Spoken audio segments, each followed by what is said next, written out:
part 3 of our 4-part series, helping students improve their reading at any age vocabulary. Building vocabulary is one of the most commonly understood and utilized strategies in teaching, so we won't spend an excessive amount of time on it.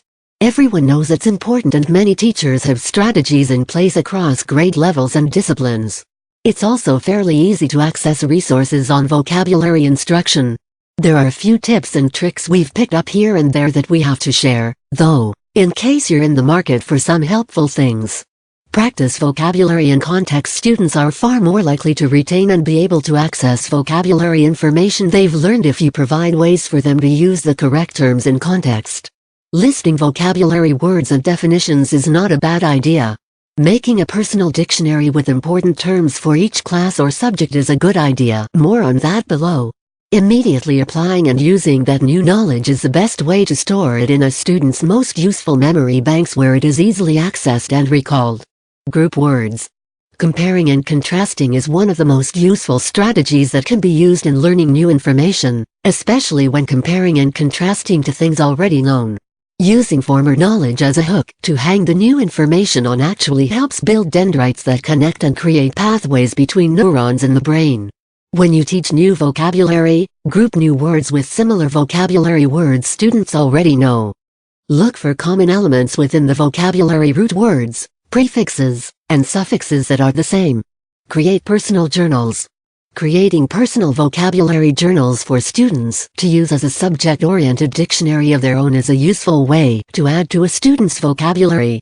Not only can they use the time they enter the word and information as a sort of mental mile marker for remembering the word itself, they'll have it recorded in a physical place with other vocabulary words they'll need to access throughout the year. We recommend formatting these as a class with students in 4th grade and up, if possible. Our writers create these for our youngest students, but we've used these from every level, pre-K through college, and they are very handy.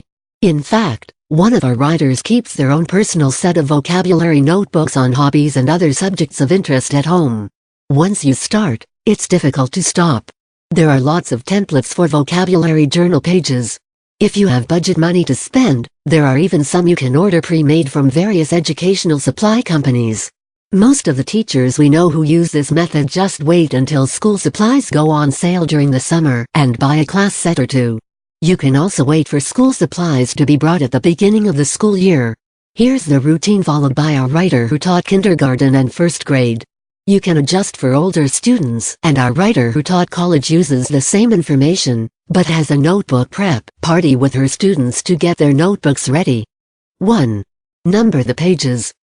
The first page will be a page on your right. When you turn the page, the back page 2 is on the left. We count pages on our right as odd numbers, and pages on our left as even numbers. Composition notebooks work best for these. We choose notebooks that have 200 pages, counting both sides. You may need to adjust accordingly, if yours are different.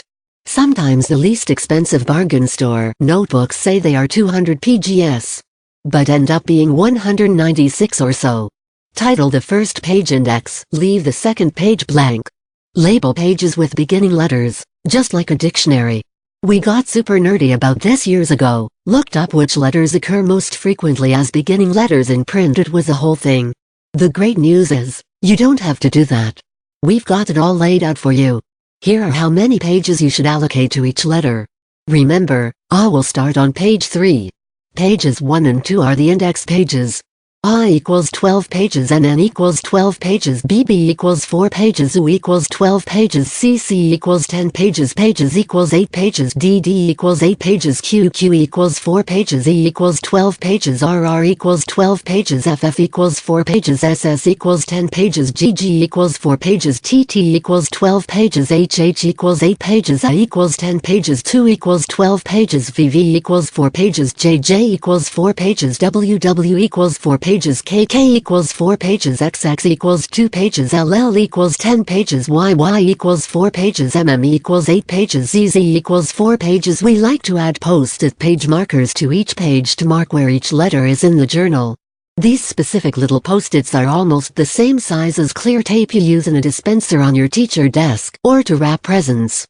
We place the post-it on the page after we've labeled it with the letter, then we use one piece of tape to cover one side of the post-it, then flip the page over to cover the back side. It gives the labels a little more texture and makes them durable. Be sure to mark the page numbers on the index page. Here are a few other things we like to include in our definitions: drawing or illustration of the defined word pronunciation guide, root, prefixes, and suffixes a sentence using the word and context part of speech, synonyms, antonyms. One final tip: we use color to organize whenever we can because brains really respond to color.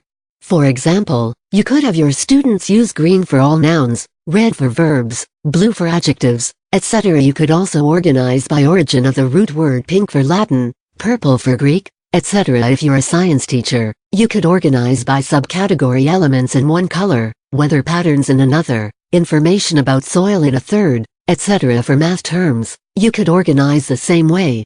Algebraic terms could be in one color, geometric terms in a second, and so on.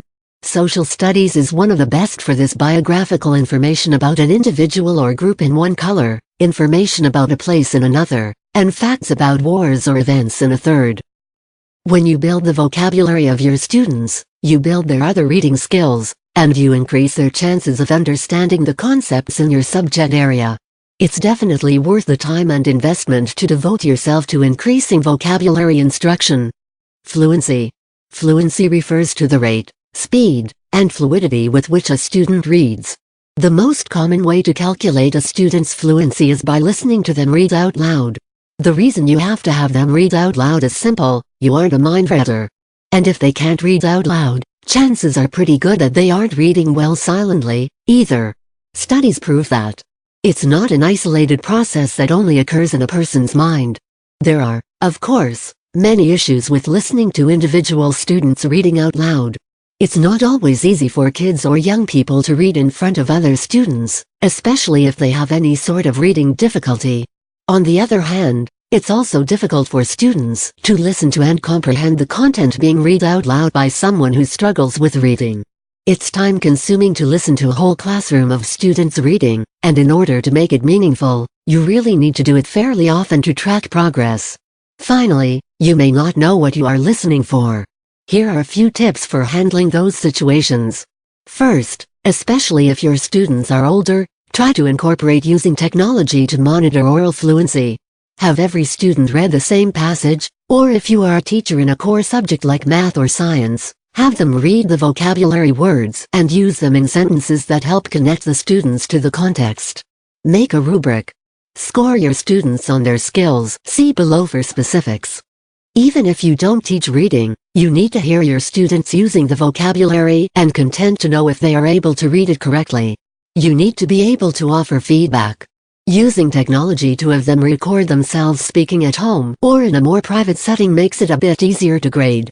If you have the opportunity to hear them face to face by pulling one or two off to the side while everyone else is doing independent work, that works best because your feedback can be immediate. But offering general feedback, that is, you realize many students are mispronouncing a word, demonstrate the correct pronunciation, and practice together as a group, can work too. Just make sure you're reteaching everyone who needs a practice. There are a lot of apps out there for recording and playback for educational purposes. For earlier grades, you've got this in the bag. If you're doing small groups, running records, testing with your two or some other method, you're already working on it. Just be sure that when you aren't testing, you're still reminding students of their fluency goals. Secondly, here are the things to score for in verbal fluency beyond second grade. Pronunciation. Pitch. Have you ever heard an older child reading like a very young child or even a baby? They are working on pitch. Some children speak with a very high pitch when they are nervous. The goal in pitch is to sound natural or for the student to use his or her real voice. Rhythm in speaking and reading. We neither say each word in complete isolation, nor speak every word verbally running into the next. There is a rhythm to reading. Just like rhythm in music, some have it and some just don't. Unlike rhythm in music, it's fairly easy to teach someone else the rhythm in reading. Volume. You'd think this would come naturally, but have you ever been with a young child in a solemn religious service or a crowded movie theater? They don't know what whisper means. They have to be taught. And some young children never learn in their early years, You've met these students. You've met these adults, the ones who don't understand volume. It's important when reading that the student is neither yelling nor whispering so that you cannot hear them. The latter keeps you from checking their accuracy. Tone: you don't want students reading like a robot with no variation in their voices. They'll bore themselves and others listening to them. Also, if they aren't reading fluently enough to attend to their tone, they are likely not reading well enough to comprehend accurately. Speed readers need to read quickly enough to get the gist of the content, but not so fast that they can't comprehend or enunciate well. Speed should be average and words should be understandable. Accuracy: students might miss up to 10% of the words without compromising their understanding of the context depending on which words they are missing. Sometimes students replace words with something similar, like saying pond for lake. Sometimes, they guess words that begin with similar letters but make no sense, minivan for multiplication. Accuracy is incredibly important if it is in any way affecting comprehension. Pauses. Finally, breathing is important. When speaking, people often group words and phrases together, which adds emphasis to what is being said. It's important to use pauses accurately when reading, too. Please note that these elements are not nearly as important in pre-K through first or second grade. Early readers are very busy just decoding and attending to the print-sound relationship. As they become more fluent in beginning phonics and phonemic awareness, then you will be able to increase note. We planned on covering comprehension this time, but we don't want to leave anything out, and vocabulary and fluency took a bit more space than we'd imagined it would initially. It will be the leading information in the next blog. See you then.